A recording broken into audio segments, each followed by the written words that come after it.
Amigos liberclásicos, sean bienvenidos a un programa más del Foro Liberal de América Latina en nuestro canal de YouTube. Un servidor, Jorge David Chapas, en mi calidad de director del Foro Liberal de América Latina y secretario general del Partido Fusionista de Guatemala.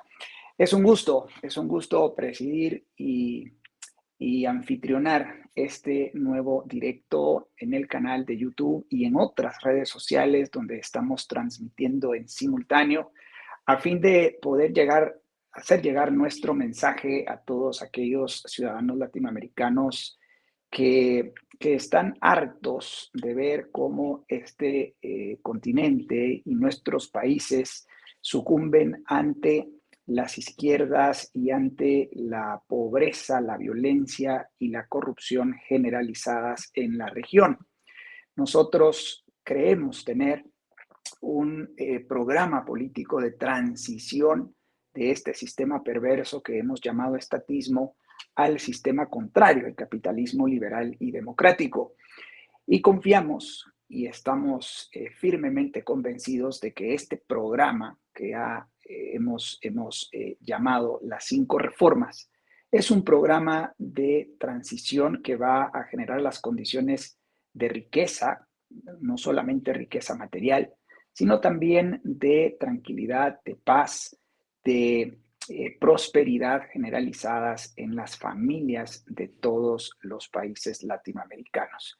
Tenemos ese firme convencimiento, estimados amigos, y en ese afán, pues tratamos de encontrarnos regularmente con ustedes a través de las redes sociales y comentar y exponer este proyecto político que pues aspira a convertirse en el programa de transición que logre ubicar a nuestros países como los jaguares latinoamericanos y convertirnos en verdaderas y genuinas potencias mundiales.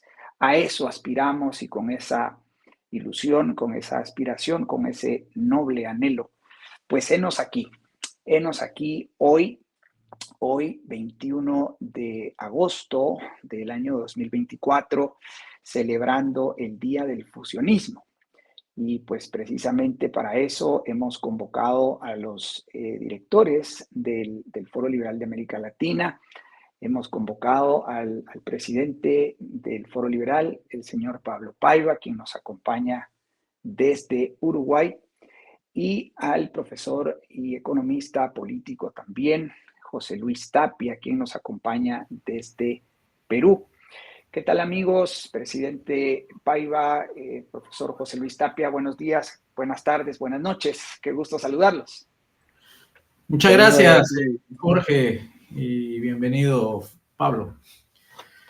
No, lo mismo para ti, Jorge, un abrazo muy grande. Vayan otros saludos desde Uruguay para todos los que nos siguen a través de estas plataformas. Y bueno, y esperemos que puedan disfrutar de esto que pienso que va a ser una charla amena, primeramente entre amigos y después, obviamente, con un hilo conductor ideológico claro. Correcto, presidente Paiva, muchas gracias por esa bienvenida que nos das. Y sí, pues en principio animar a nuestra audiencia a que desde ya le dé tap a la pantalla y a este directo a fin de que el algoritmo de YouTube y de las otras redes sociales donde estamos transmitiendo en simultáneo pueda posicionarnos de buena manera, ¿no? Y tener un alcance regional, continental, muy grande. Si aún no te has suscrito a este canal, te invitamos a que lo hagas y también, pues de paso, te vayas suscribiendo y adhiriendo a nuestras redes sociales.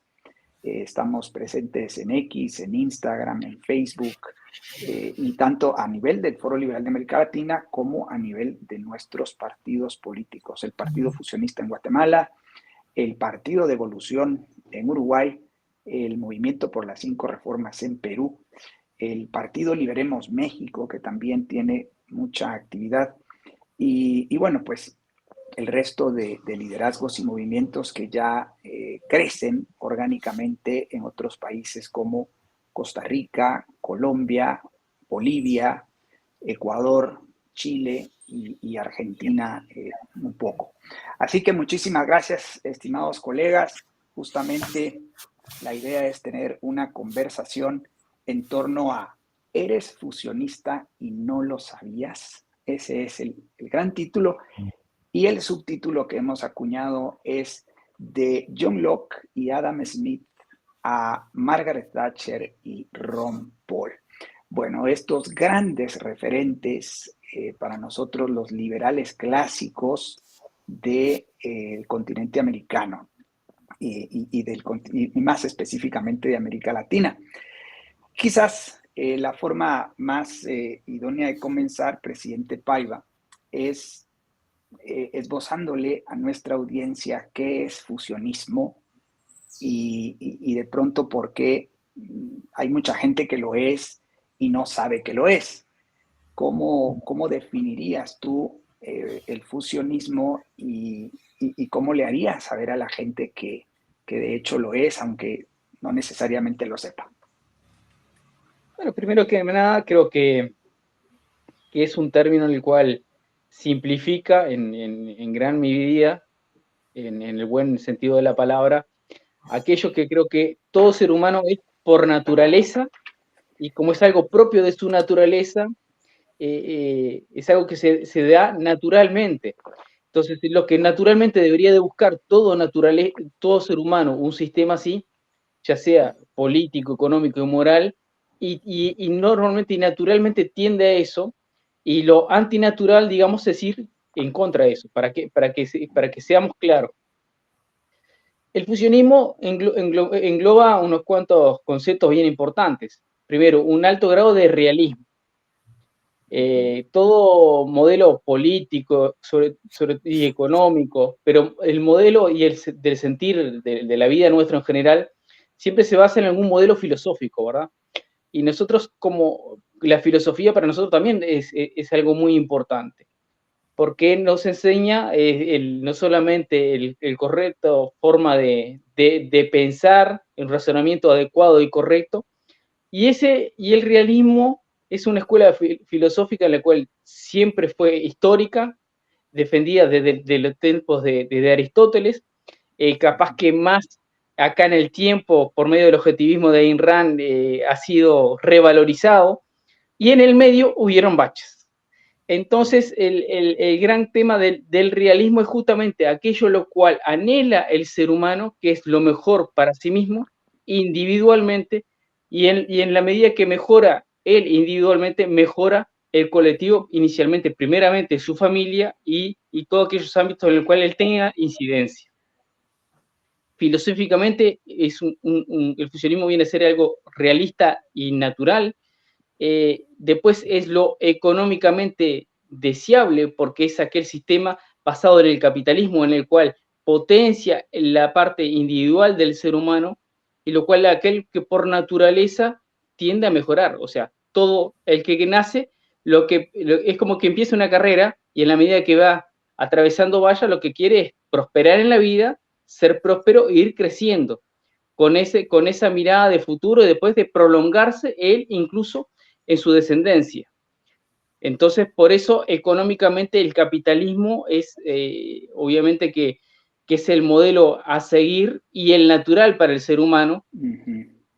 Y también, obviamente, que va cargado de una carga moral, que son conceptos fundamentalmente puede ser más allá de que uno sea creyente o no, pero aquellos valores que hacen a lo que siempre fue Occidente, o lo que se llamó durante más de 1000 años la cristiandad.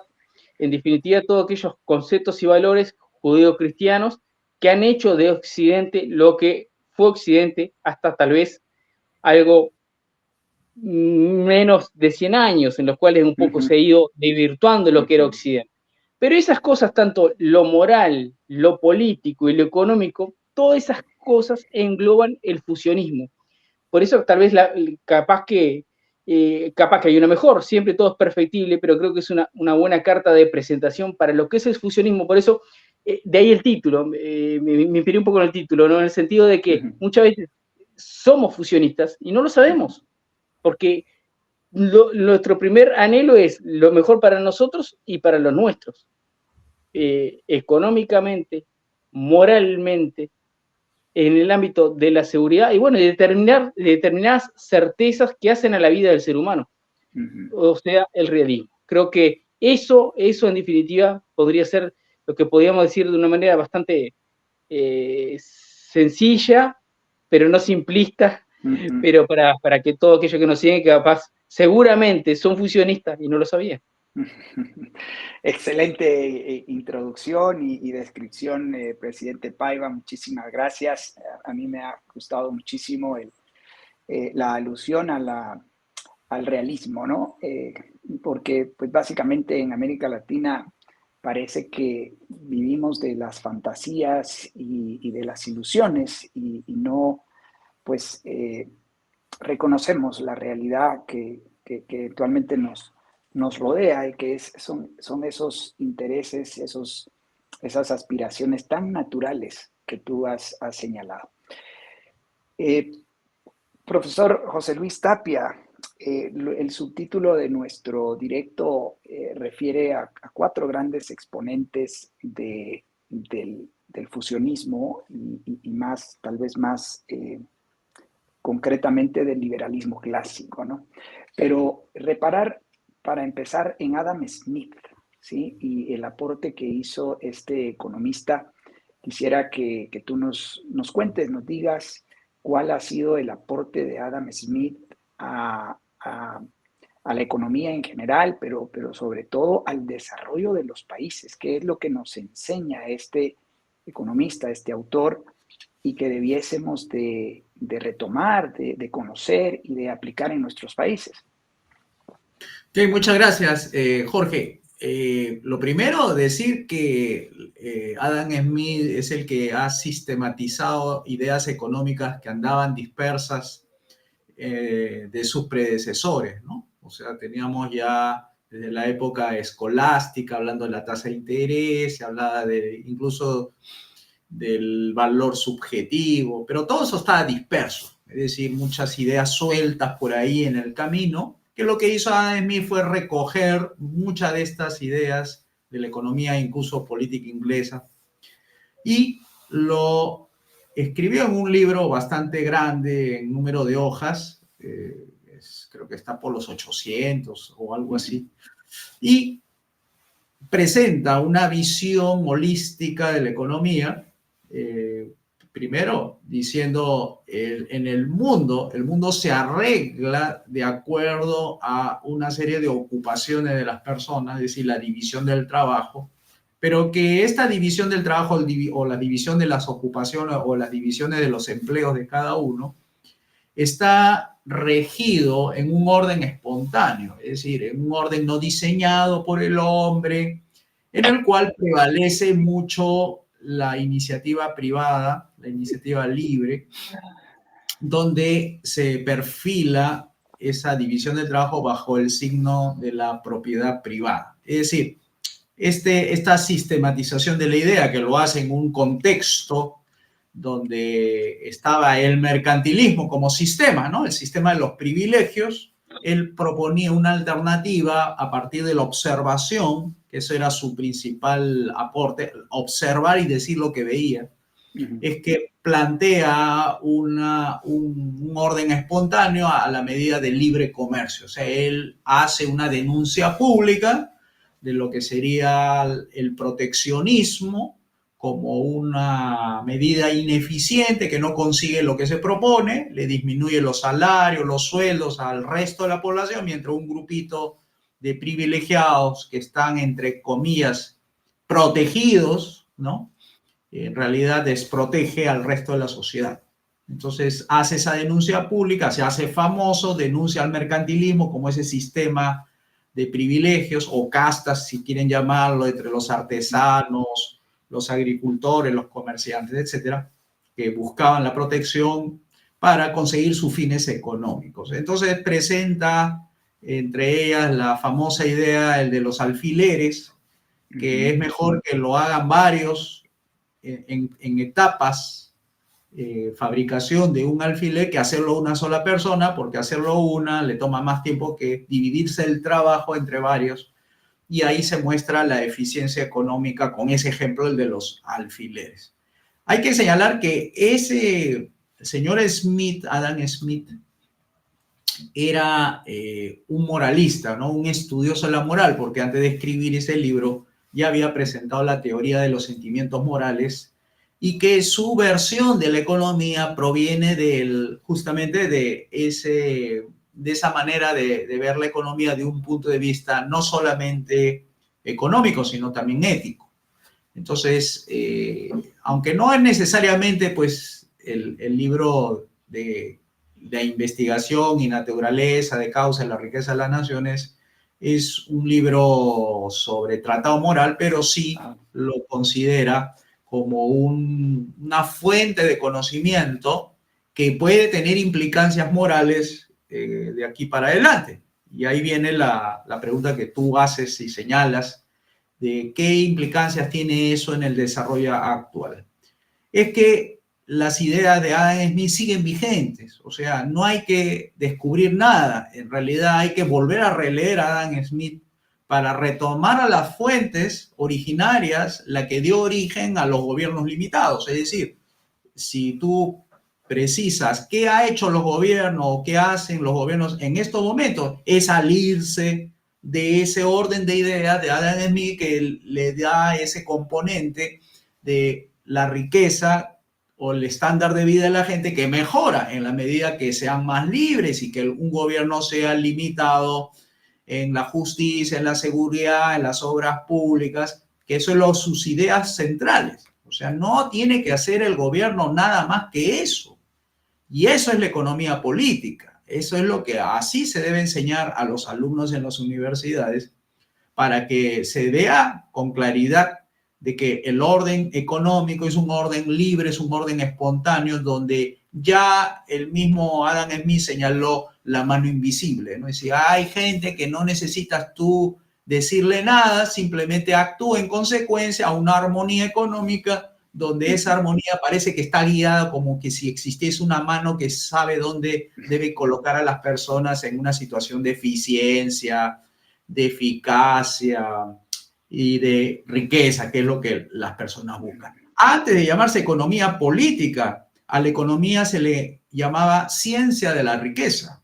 No era conocido como economía política. La economía política aparece cuando entran los gobiernos a intervenir la economía y empieza a tener injerencia a través de las leyes, y ahí es donde se desata pues esta disciplina económica, se abre una vertiente, como ya habrán observado los amigos, que no solamente hablan de economía pura, ¿no? Sino economía política, economía ecológica, economía laboral, economía de la energía, economía, porque ahí están las intervenciones parciales del Estado que hace pues la necesidad de entender cómo funcionan esos mercados a partir de las regulaciones y todas las desviaciones del libro que debió haberse quedado ahí dentro de los límites del Estado, ¿no? Ahí es más o menos, se podría perfilar a Adam Smith en esas implicancias ahora generadas a partir de una economía política totalmente intervencionista, ¿no?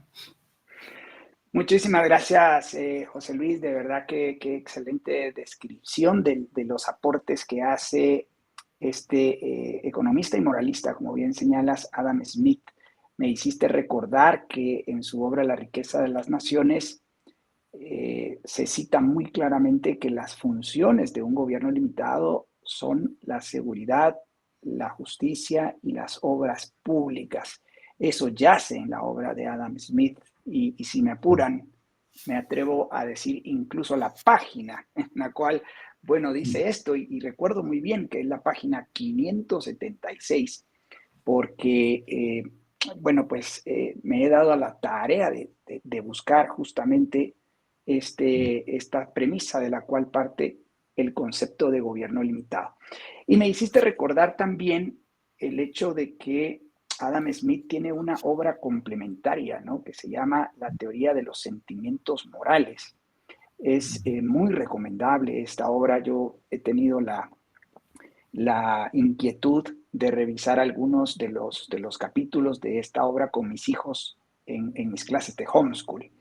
Y de verdad que me sorprende la profundidad del análisis de la filosofía moral que plantea Adam Smith y la cual constituye la base justamente de este orden natural, de este orden espontáneo, que cuando él habla de mano invisible, yo personalmente he llegado a concluir que no es más que la consecuencia natural de ese orden natural provisto en la providencia divina de la creación, ¿no? O sea, es la consecuencia natural de estos mecanismos, de estas leyes naturales que Dios ha dispuesto para la creación y para los seres humanos creados. Así que, pues, bueno, creo que nos hemos metido en estas profundidades y vale la pena porque es importante que la gente que nos conoce, que sabe que existe el Foro Liberal de América Latina, empiece a distinguir este nivel de conocimiento y sobre todo este perfil de políticos profesionales que estamos intentando ser y a lo cual pues invitamos a mucha gente porque hay otra derecha en América Latina que no necesariamente entra en estas profundidades, entra en estos conocimientos y es excesivamente empírica y pragmática. Y pues en ese pragmatismo se olvidan los principios de fondo, ¿no? Presidente Paiva, otro de nuestros grandes autores y referentes es John Locke, este pensador inglés del siglo XVII, y al cual se le reconoce como el padre del liberalismo clásico, ¿no?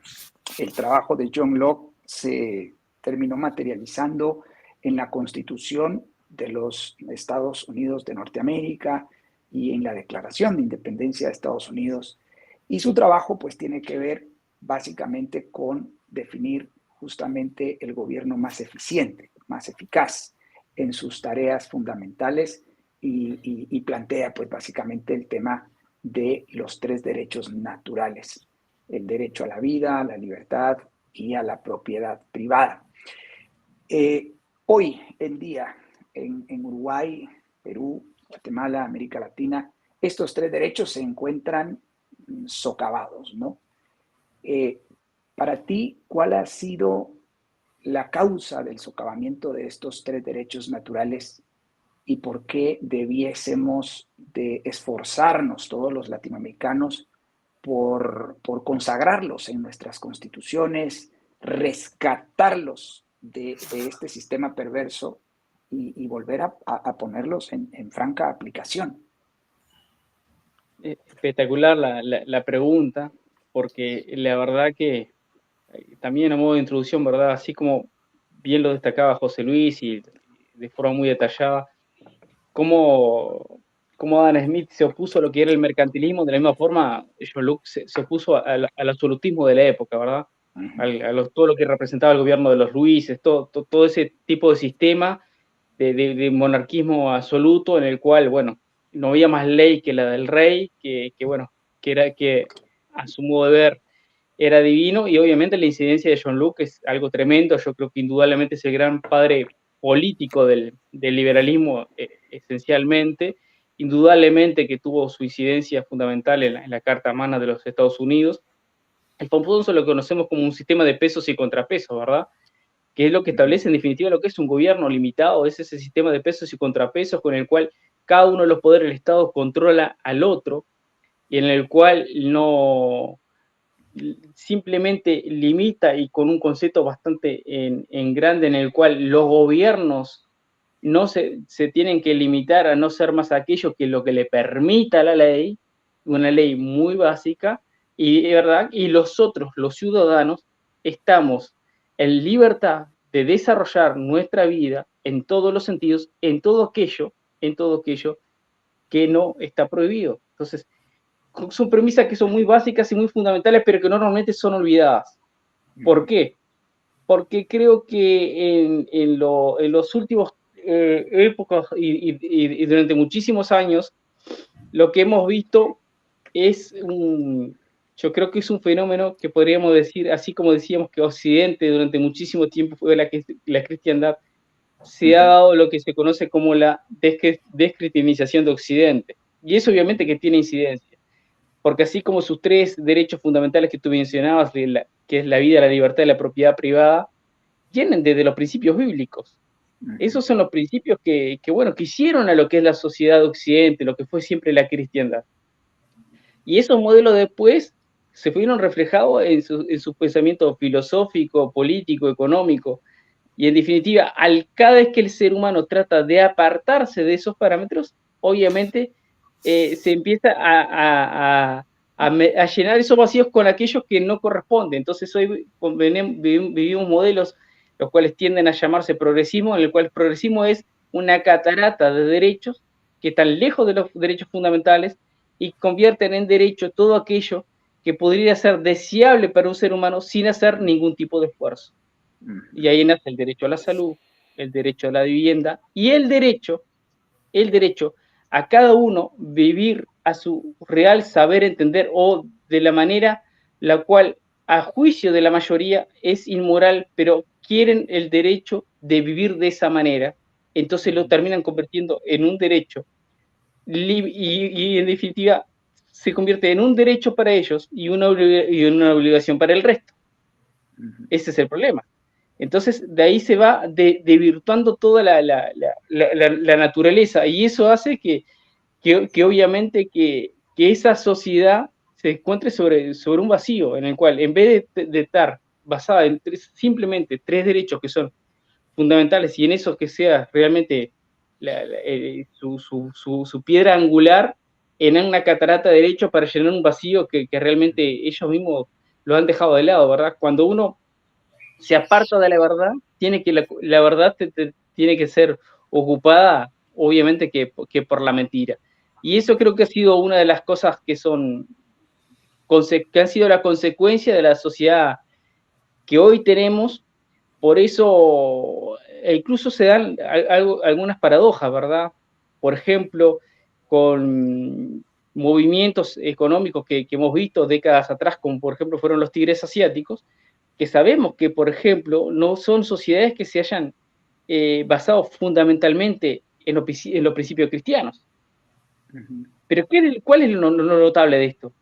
Que la aplicación de los principios económicos basados en ese Occidente y en esas raíces judeo-cristianas de Occidente, en lo económico, lo aplicaron y se desarrollaron, sin tener filosóficamente o, digamos, dándolo todo matiz religioso, ¿verdad?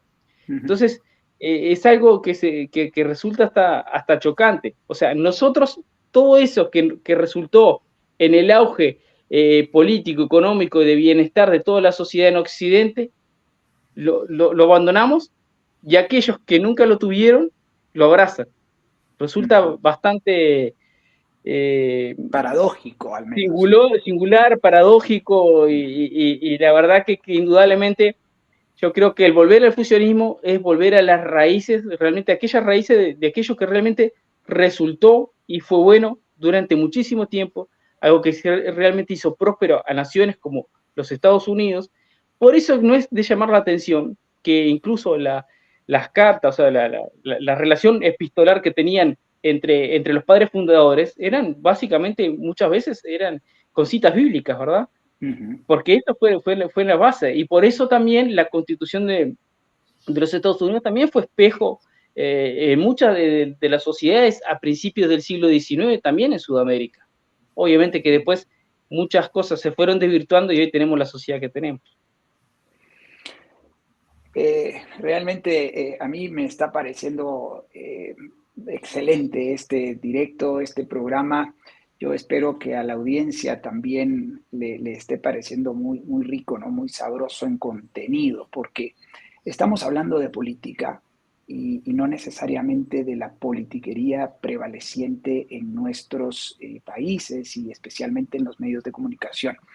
Si estas conversaciones y este diálogo te está pareciendo realmente enriquecedor, te agradecemos muchísimo. Puedas darle like, a nuestro directo y poder compartirlo en tus redes sociales. Así nos ayudas a que este mensaje pueda llegar a muchísimos latinoamericanos en el continente, porque pues somos políticos profesionales, tanto el presidente Pablo Paiva como el profesor José Luis Tapia y un servidor. Somos políticos profesionales que aspiramos a liderar y dirigir partidos políticos de signo fusionista en nuestros países y alcanzar curules en el Congreso de la República y así elevar el nivel, tal y como el presidente Pablo Paiva y José Luis Tapia demuestran que el nivel que nosotros aspiramos a tener, pues es un nivel profesional, un nivel donde hablamos con hechos concretos, con historia, con elementos que van dando amplitud y haciendo completo el mensaje, ¿no? A mí me hace tanto sentido esto de la descristianización de Occidente. Y esto que el presidente Paiva decía, volver a las raíces.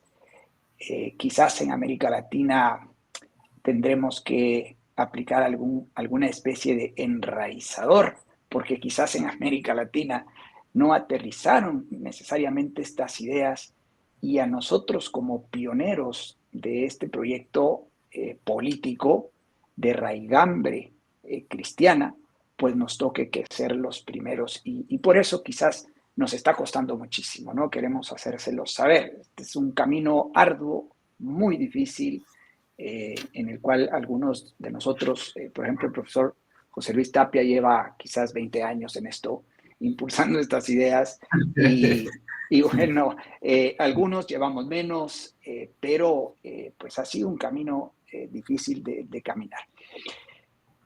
José Luis, el otro gran referente que tenemos dentro del fusionismo es la ex primer ministro de Inglaterra, Margaret Thatcher, a quien le tenemos en un especial podio, ¿no? Porque nos ha enseñado y nos sigue enseñando muchísimo sobre lo que hizo en aquellos 11 años y meses que gobernó el Reino Unido. Una de las políticas públicas más emblemáticas de todo fusionista, ¿sí?, es la privatización o la devolución de lo que es privado a sus agentes privados y la devolución de lo que es naturalmente público a la esfera pública.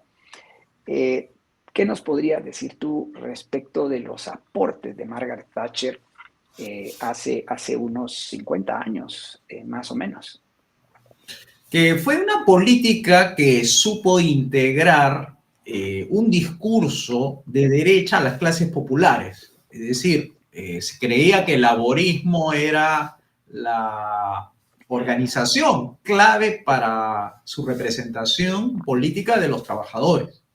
Pero ella, que venía del Partido Conservador, supo tener una conexión bastante sui generis con los representantes de los sindicatos que estaban cansados pues de ya las políticas agotadas del Partido Laborista, ¿no? Entonces necesitaba un refresco de propuestas que llevaran a Inglaterra a sacarla de esa postración de la década de los 70. O sea, venía arrastrando una serie de déficits de las empresas públicas, de las empresas estatales que habían sido nacionalizadas después de la posguerra, entre ellas la famosa British Airways, que era pues algo así como la joya de la familia, pues, ¿no? Nadie podía tocar a la empresa estatal del gobierno digamos, de ese momento, pues una aerolínea, ¿no? Que era considerada pues como empresa estratégica, ¿no? Porque estratégico puede ser todo, ¿no? Hasta el alimento puede ser estratégico, ¿no?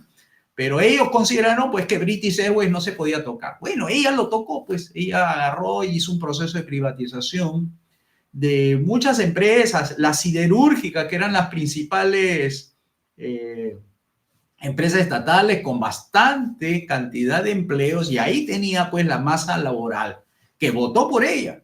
O sea, estas empresas siderúrgicas que estaban a punto de cerrar, ella las rescató. O sea, ella pudo haber hecho la de simplemente hacerse el de la vista gorda y seguir subsidiando la empresa sin hacer, digamos, cambios drásticos. O sea, pasar de una gestión estatal de empresas siderúrgicas que son pues unos monumentos al despilfarro, porque son cantidades inmensas para gestionar, se necesita mucho, mucho dinero para sostener.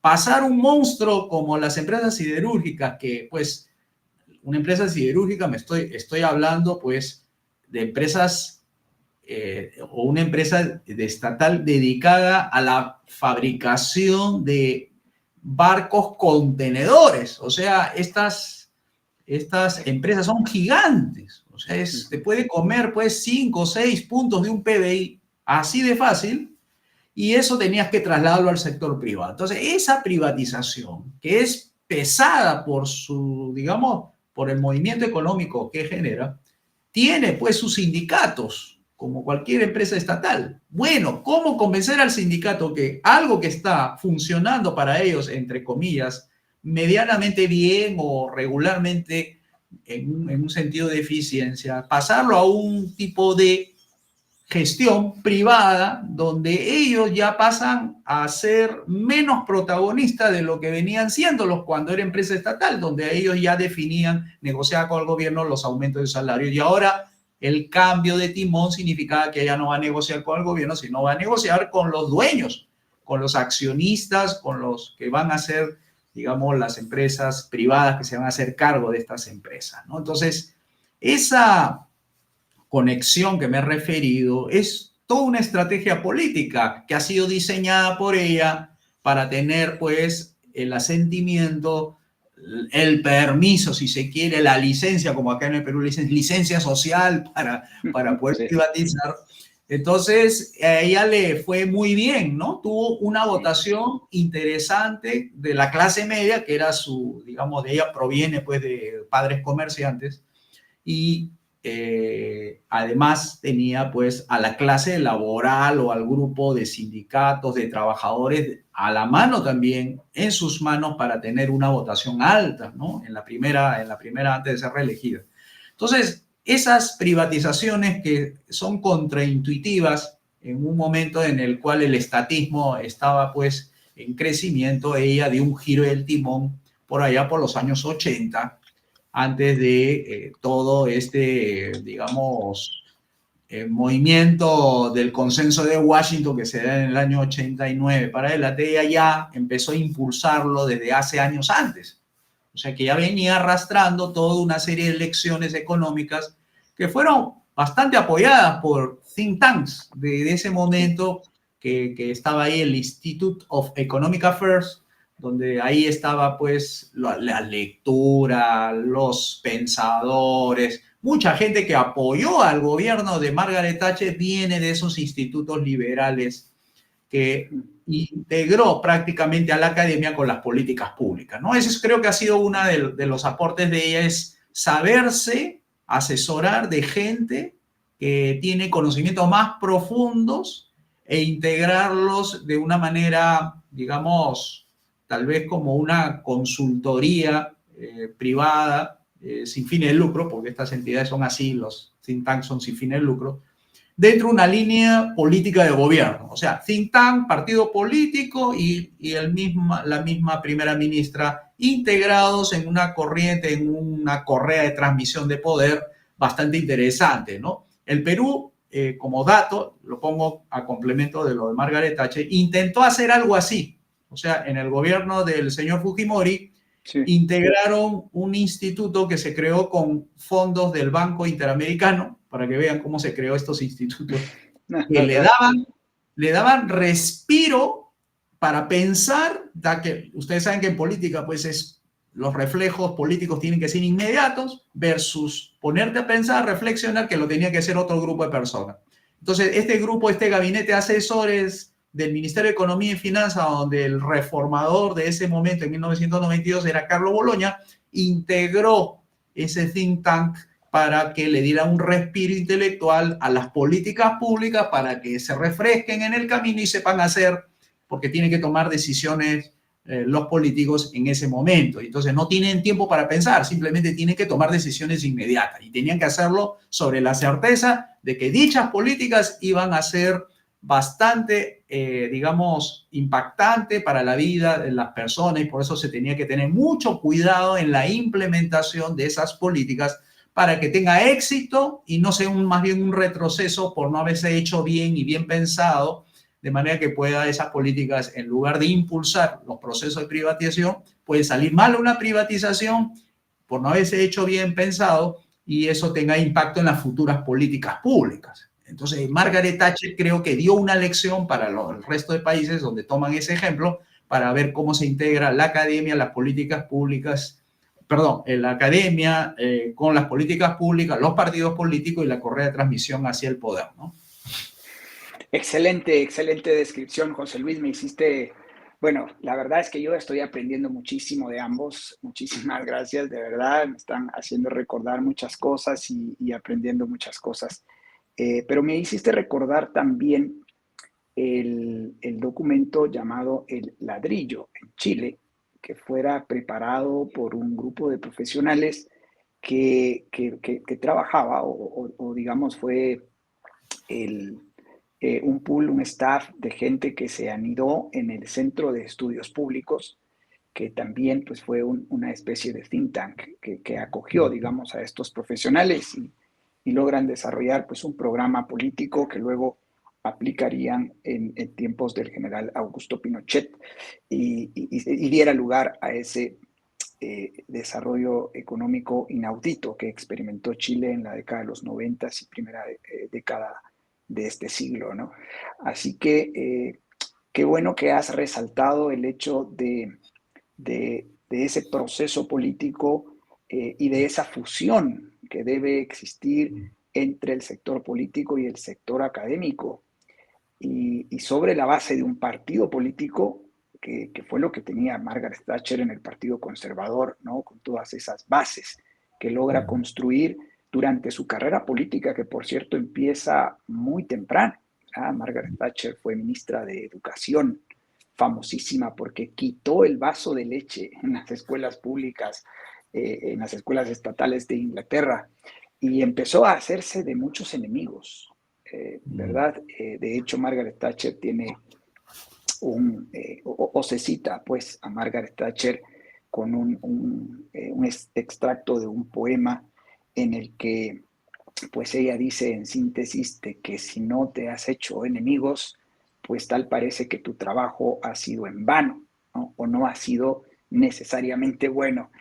Ella se hizo de muchos enemigos, pero vale decir que al terminar su carrera política, ella fue reconocida incluso por sus adversarios políticos como una persona que influyó en la izquierda, en el laborismo inglés y los llevó hacia el centro. O sea, imagínense el impacto que tuvo Margaret Thatcher en la política británica de la década de los 80, ¿no? Que luego, pues, esto tuvo digamos, un proceso análogo en Estados Unidos con Ronald Reagan y bueno, pues juntos, con el apoyo de su santidad San Juan Pablo II, pues influyeran para el derribo del muro de Berlín. Y entonces, pues esto da lugar ya al cuarto personaje que hoy queremos presentar en este directo, en este programa, y es el doctor Ron Paul. El doctor Ron Paul aún vive, el doctor Paul, y es precisamente el día de su natalicio, ayer 20 de agosto, por el cual nosotros conmemoramos el Día del Fusionismo en el Foro Liberal de América Latina. Presidente Paiva, el doctor Paul ha sido y es todavía un referente importante para nosotros, los liberales clásicos. Lamentablemente es poco conocido, de decir, y sin embargo, pues él sigue dando las batallas, ¿no? Él fue congresista, fue candidato a la presidencia, más bien candidato a las primarias en el Partido Republicano 3 veces. Lamentablemente, los norteamericanos no supieron identificar en él ese, ese conjunto de pensamientos e ideas que yo diría volverían a las raíces, a los Estados Unidos de Norteamérica, ¿no? ¿Cómo ves tú, desde tu experiencia, cómo ves tú el rol del doctor Paul y qué debiésemos aprender de él, los políticos de derecha en el continente? Yo creo que el principio fundamental, porque fue creo que el que nunca claudicó, fue sus ideas hasta el día de hoy, ¿no? Porque obviamente que seguramente no sean las ideas más populares, justamente porque no son demagógicas, entonces porque no son esa música que quieren escuchar en el oído, como el flautista de Amelín. Entonces creo que esa seguramente, sin duda alguna, más allá de todas las cosas que obviamente es fuente de consulta permanente, de temas como la desdolarización, los BRICS, o mucho más que podemos citar, tanto su etapa como congresista como ahora al frente de su propio tanque de pensamiento, ¿verdad? El cual indudablemente para nosotros es un referente, al igual que es el doctor Klaus en Europa. O sea, tenemos a Ron Paul en Norteamérica y al doctor Klaus en Europa. En definitiva, con la diferencia que el doctor Klaus lo pudo poner en práctica y nos pudo transmitir, sobre todo a ti, que estuvo personalmente contigo ahí en Guatemala, lo que realmente pudo hacer en la práctica. Seguramente Ron Paul lo describió en innumerables artículos, estudios y en sus propias plataformas habituales, que tal vez esa es la gran diferencia. Y yo creo que el mayor legado, sin duda alguna, es ese, el de no claudicar, ¿verdad? Por supuesto que si nosotros quisiéramos, miren mis amigos, si nosotros simplemente estuviéramos, como la inmensa mayoría, simplemente buscando acomodarnos o acomodar el cuerpo a una sillita o un carguito, y seguramente creo que capacidad hay de sobra, tanto en José Luis como en Jorge, en cada uno de sus respectivos países para hacerlo. Pero lo difícil es llegar sin claudicar de las ideas, de los principios y de aquello que realmente sabemos que es bueno. Porque si nosotros sabemos lo que es bueno y no lo ponemos en práctica, entonces en definitiva, ¿cuál es la virtud de la actividad política? ¿No? Porque la virtud de la actividad política es ese, es el poder ejercer y llevar adelante una actividad en la cual pueda realmente transformar la realidad del resto de la población. Entonces, lo que hay que transformar no es uno puede transformar las cosas para bien o para mal, pero para transformarla para bien tenemos que hacer lo que realmente es correcto, y eso es muy difícil. Y eso es no es un camino color de rosas, normalmente está plagado de espinas, porque normalmente es doloroso difundir aquello que mucha gente no quiere escuchar, pero créanme que indudablemente tenemos que persistir en ese camino, y sobre todo las sociedades hoy se encuentran bastante partidas, por usar un término, sobre todo en estas latitudes, en el cual vemos como sistemas que hoy imperan con lo que hacen una apología sin disimulo de lo que es el colectivismo y hasta el altruismo, o sea, en esta filosofía de todos por la causa, o una causa altruista, el bien nacional. Bueno, ¿y quién es el bien nacional? No, el bien mío, de mi familia, de los míos, de los propios, y el bien colectivo sumado, los beneficios individuales de todos nosotros van a generar el bienestar colectivo. Pero no es aquello de buscar el bien nacional. ¿Qué es el bien nacional? Es como las empresas estatales, porque es la empresa de todos. No, de todos no, porque lo que es de todos no es de nadie. En definitiva, son estas cosas las cuales nos encontramos, en el cual hoy somos víctimas de sistemas colectivistas, en los cuales normalmente, por ser un término, la mitad más uno vive de forma parásita de la otra mitad, que es la que trabaja, la que se esfuerza, la que se levanta por la mañana, la que empuja el carro para que la rueda gire, y que a través de sus impuestos y de las innumerables regulaciones las cuales debe soportar a lo largo y ancho de todo el año, sostienen a la mitad más uno, que está plagada de derechos, en el cual sin hacer nada pretende todo cambio. Por eso, nuestro camino, por supuesto que no es sencillo. ¿Cómo va a ser sencillo?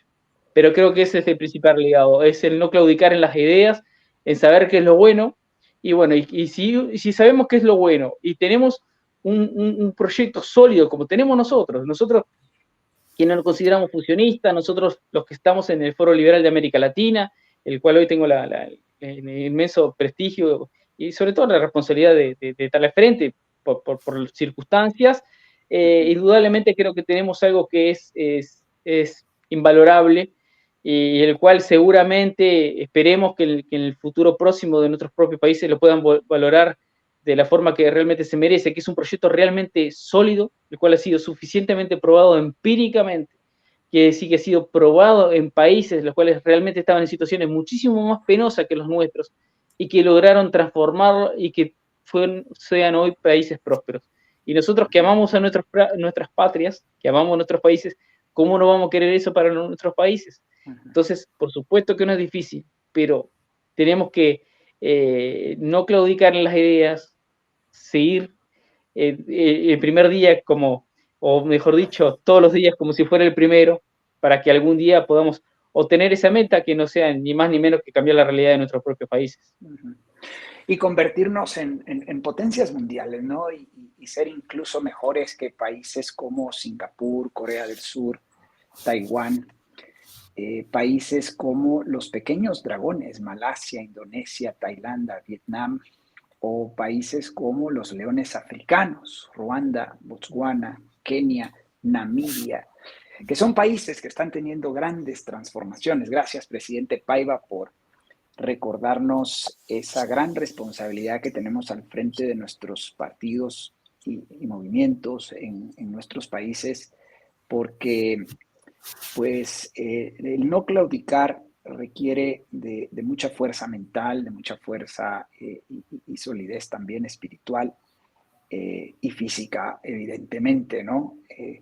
Pero creo que ese es el gran legado que efectivamente hoy a sus 89 años, ayer cumple 89 años el doctor Paul, tuve la chance de poder felicitarlo en mis redes sociales y afortunadamente me respondió una de las comunicaciones su asistente más cercano, Daniel McAdams, y bueno, me dice muchas gracias, yo le daré tus saludos, no creo que me conozca obviamente, pero lo hice por supuesto en nombre del Foro Liberal de América Latina y Dios mediante vamos a tener un acercamiento con el Ron Paul Institute, muy probablemente con Daniel McAdams, y vamos a hacernos visibles, ¿no? A hacernos notar y hacerles ver que en América Latina tienen un grupo de personas que están comprometidas con el liberalismo y el fusionismo que representa el doctor Paul. Bien, José Luis, el presidente Paiva ha mencionado proyecto político en los últimos minutos. Me gustaría que compartas en tu narrativa o como tú lo quieras presentar, el proyecto de las 5 reformas, ¿no? Sé que es mucho pedir que lo hagas de manera sucinta, pero bueno, tú y yo y Pablo estamos acostumbradísimos a que a veces nos digan, tengo 1 hora, dale, o tengo 5 minutos, dale, preséntame las 5 reformas, ¿no? Es a veces así. Pero bueno, dinos tú cómo es el proyecto de las 5 reformas para que nuestra audiencia lo conozca. Bueno, decirles a los amigos que las 5 reformas se inspira básicamente en los problemas más importantes que atraviesa un ciudadano en cualquiera de nuestros países, ¿no? En América Latina. En primer lugar, si le preguntan a cada uno cuál es su principal problema, le va a salir el dinero no me alcanza, ¿no? Entonces, ese es creo que se repite aquí en otros países, que el dinero, pues dadas las condiciones económicas que no son propicias para un sostenimiento digno de nuestras familias, tengamos que estar repitiendo año tras año que el dinero no me alcanza. Claro, sube los precios, sube los costos, pero no sube los ingresos en el mismo ritmo, ¿no? Y ahí hay un problema justamente de políticas públicas que pues hace que nuestros ingresos crezcan muy lentamente y aún ajustan a la inflación y a algunos ni siquiera lo ajustan, ¿no? Y estén pensando en que el sueldo mínimo es la solución de los problemas, ¿no? Creyendo que eso es la salida, y cuando eso genera desempleo, principalmente en los más jóvenes, aquellos que salen de los colegios y no encuentran, y además se ubican en una porción interesante de la población que se llama ni estudian ni trabajan. Es producto justamente de este problema que estamos hablando, que el dinero no alcanza, las familias no tienen ingresos suficientes y tengan que estar padeciéndole y tratando de encontrar 2 o 3 trabajos en paralelo para solucionar los problemas de la canasta familiar. Entonces, la reforma, las 5 reformas, todas en simultáneo, buscan aplacar ese problema de que el dinero no alcanza. En segundo lugar, ahora los países están en una escala de inseguridad, unos más que otros, y sale en segundo lugar como problema principal que enfrenta un ciudadano es la inseguridad en las calles. O sea, la falta de una presencia efectiva de policías en cada esquina, como era antes, que el policía era un amigo, el policía era un confidente, te conocía, era digamos, como el serenazgo, ¿no? Que viene a ser una policía alternativa que no tiene capacidad de represión y es el que te conoce y ese era el policía de antes. El policía puede ser el amigo, el que le da la mano, que te conocía, etc. Bueno, esa falta de efectivos policiales, porque más se dedica el Estado a perseguir comerciantes que a perseguir ladrones, es lo que nos ha dado el segundo problema. Entonces, el segundo problema es la falta de seguridad en las calles y ya ni siquiera puedes dejar que tu hijo vaya caminando solo hasta su colegio porque ya estás pensando en que no le va a ir bien, entonces tienes que acompañarlo. Ese sería el segundo problema. El tercer problema es la falta de oportunidades laborales. Otro problema que se añade a las otras dos y que eso también constituye una ausencia de ingresos suficientes para que le pueda dar sostenimiento digno y feliz a toda la familia. Entonces, y así podemos enumerar y puede ser 13 o 14 problemas de cada ciudadano. Entonces, lo que intentan las 5 reformas es solucionar en lo económico, por ejemplo, la falta de una capacidad adquisitiva suficiente para adquirir una canasta familiar completa, es la reforma económica. Es una de las 5 reformas.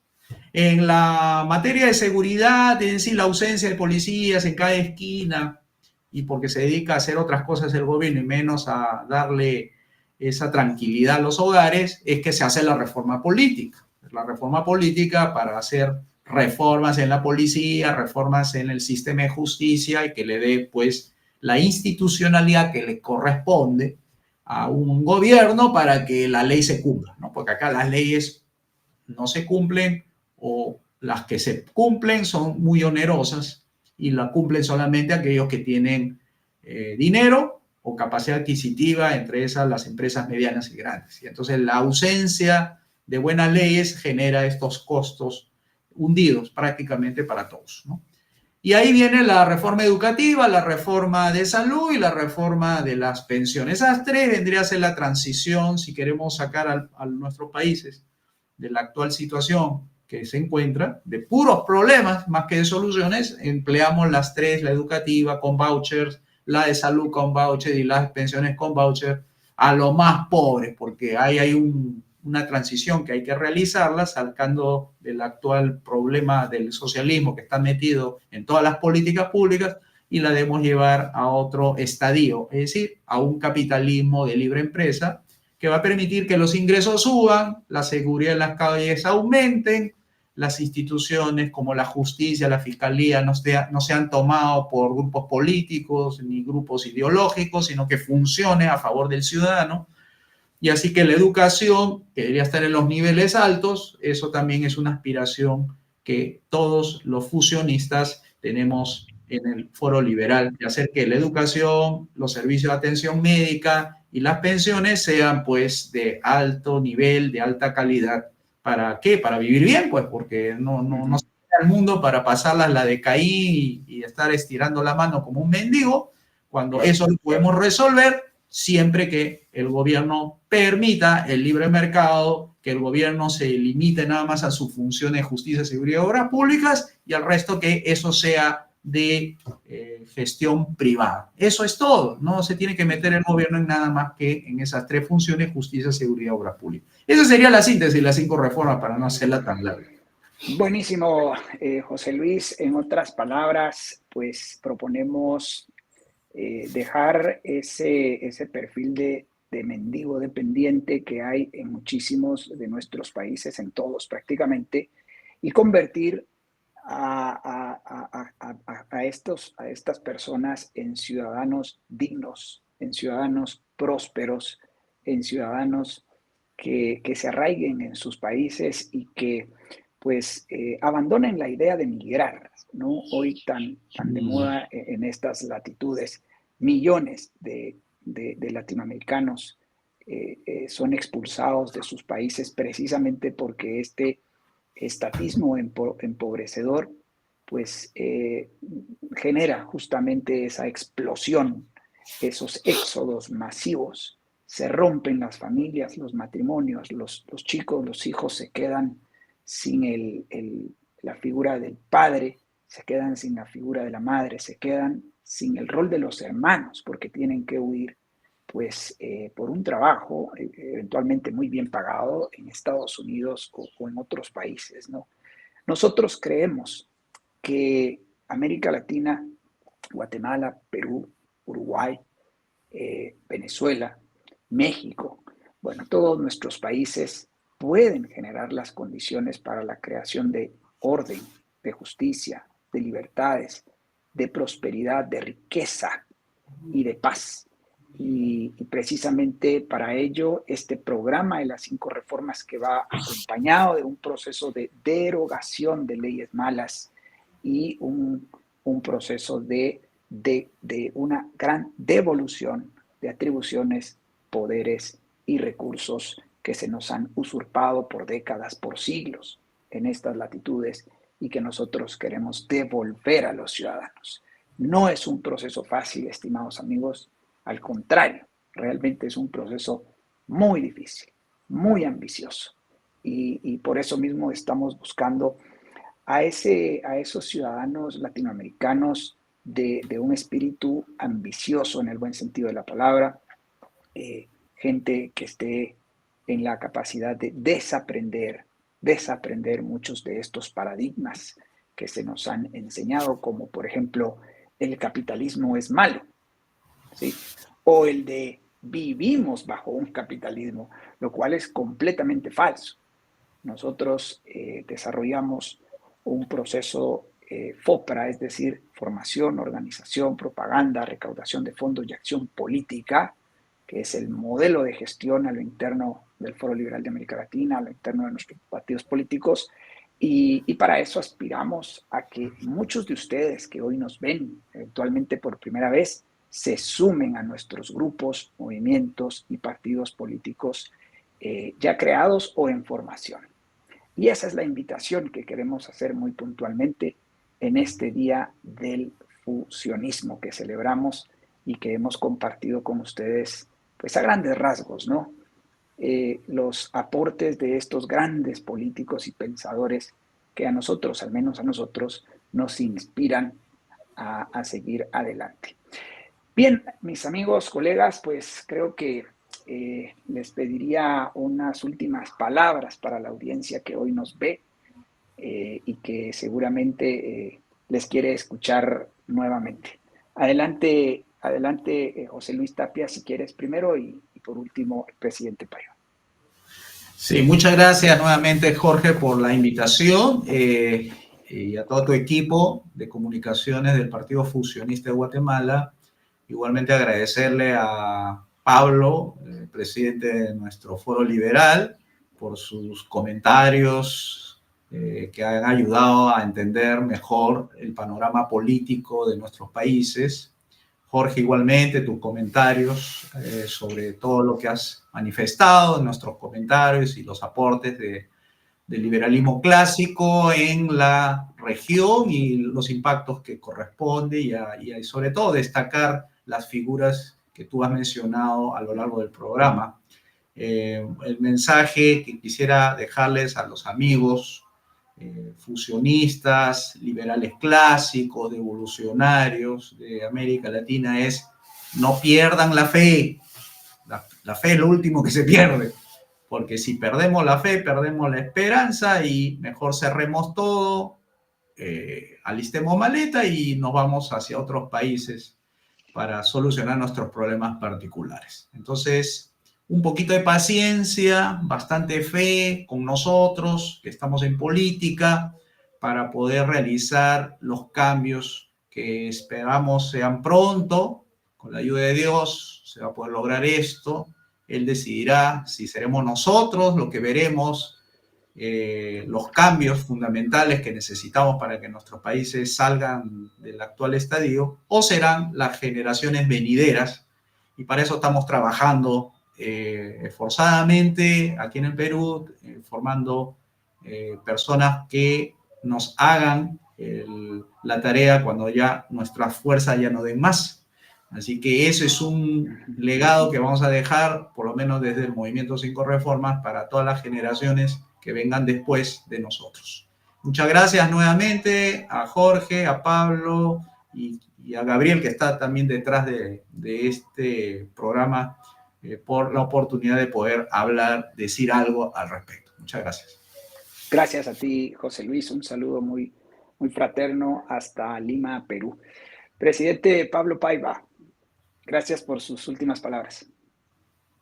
Bueno, primero que nada, lo que más me gustaría era destacar es que lo que habrían visto todos los amigos, que se transformó, que lo que buscaba hacer de un principio, una charla amena entre amigos que están en la misma senda, que estamos en este Foro Liberal de América Latina con el único objetivo de anhelar aquello, el mejor futuro que podamos dejar para nuestros hijos, para nuestros nietos, para las futuras generaciones en cada uno de nuestros países. Eso es lo que queremos, amigos, nada más que eso. Y que habrán visto que las soluciones no son simplistas, pero son coherentes, son de lógica pura, son de uso de la razón.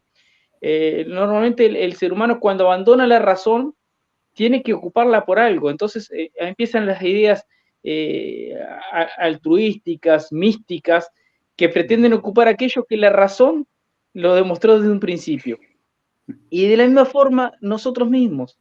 Si tú que escuchaste desde un principio, te sientes identificado, dijiste, la verdad, es como lo que proponía el eslogan, por usar un término, ¿no?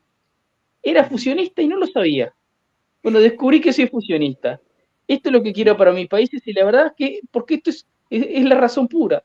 Es algo lógico, natural y normal que se dé esto para que esto realmente salga adelante y pueda prosperar. Y quiero formar parte de esto. Bueno, te invito a que te acerques, te comuniques con nosotros, para que realmente nosotros te vamos a hacer ese acompañamiento necesario y transitar juntos el camino en el cual estamos en un continuo aprendizaje para cada uno, capacitar en cada uno de los países a aquellas personas que realmente quieran poner las manos en el arado y no mirar atrás, que es lo principal. Y créanme que si se considera usted una persona bien, al igual que nos consideramos nosotros, créanme que todos los lugares son ocupados. Todo lugar que usted deja vacío, alguien lo va a ocupar. Y si los buenos se retiran, los malos no van a quedar en su lugar. Los malos van a ocupar aquel lugar que quedó vacío, que quedó libre. Y si tú que tienes principios morales, que crees que tienes la filosofía correcta de ver la vida, que quieres lo mejor para tus hijos, para tus nietos, pretendes por comodidad y quedarte en tu zona de confort, no ocupar ese lugar que tal vez está destinado para ti, seguramente lo ocupe alguien que no tenga tus principios. Así que los alentamos, los exhortamos, acompañamos en este camino que ya te dijimos que no es sencillo, que no es fácil, pero que es necesario. Así que un inmenso gracias, un abrazo a todos aquellos que nos puedan podido acompañar en esta transmisión, fundamentalmente a mis queridos amigos que han compartido este momento junto a mí, al igual que Gabriel, que se encuentra ahí tras bambalinas, ahí sosteniendo, cuidando que todos los detalles salgan bien. Así que simplemente eso, un gracias enorme, ha sido un verdadero placer y espero que realmente que sea de provecho para cada uno de los televidentes. Muchísimas gracias, presidente. Gracias a ti por tu enseñanza y tu compartir tan claro, tan franco, tan directo. Muchas gracias a ambos por haber compartido con nosotros sus conocimientos, sus ideas. Y bueno, ahora toca el turno a ti, estimado espectador, que ha estado probablemente un poco más de una hora pues conectado con este directo del Foro Liberal de América Latina y que pues, hemos intentado interpelarte, ¿no? Al menos de manera indirecta con este programa. Y hemos tratado de responder a esa pregunta, ¿eres fusionista y no lo sabías? Hemos pasado por la vida de 4 grandes pensadores y referentes nuestros, especialmente el doctor Ron Paul, aún vivo, y a quien consideramos pues uno de nuestros máximos referentes. Queremos enviar un cordial saludo, como siempre, a nuestro mentor, amigo y estratega político, el profesor Alberto Mansuetti, de quien bebemos mucha de esta munición ideológica y programática, y quien es pues un pionero en este proyecto de las 5 reformas, ¿no? Le mandamos un caluroso saludo a él, a todos nuestros colegas directores del Foro Liberal de América Latina y creo yo que ya a los cientos de simpatizantes 5 reformistas que tenemos dispersos en al menos 10, 12 países de la región. Queremos invitarlos a que visiten nuestro sitio web foroliberaldeamericalatina.org y que nos sigan en redes sociales. En este sitio web podrán encontrar 2 botones, el botón de hazte miembro y el botón de hacer una donación. Te agradecemos. Si este directo te ha gustado, te hagas miembro y hagas una donación a este proyecto para que podamos pues tener un mayor alcance del mensaje y que estas ideas, esta propuesta, porque eso es lo que somos la derecha buena, la derecha liberal clásica, la derecha fusionista, es una derecha accionaria, una derecha propositiva, una derecha que se apega fielmente a la verdad, es decir, a la realidad, y no buscamos excusas y pretextos como lo suele hacer esa derechita estatista, mercantilista o eventualmente conservadora, pero estatista en economía y antipartidos políticos. Esa derechita, pues bien, lamentablemente tiene mayor impacto en los medios de comunicación porque pues estos relatos venden más.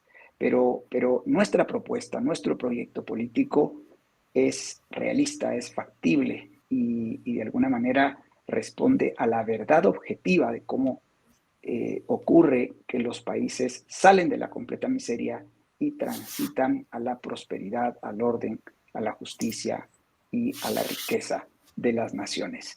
Así que, pues quiero reiterar el agradecimiento a Gabriel Ortega, quien ha estado en controles. Muchísimas gracias. Y bueno, te pedimos de favor, le des un like a este directo, puedas compartirlo en tus redes sociales, nos dejes siempre tus comentarios, veas en la caja de la descripción de este directo nuestros links y nos apoyes y te adhieras a nuestros movimientos, grupos y partidos políticos en formación. De mi parte, entonces, Jorge Chapas, ha sido un gusto poder anfitrionar este directo. Muchas gracias y que pasen pues una excelente mañana, tarde, noche. Nos vemos en el próximo. Hasta la próxima.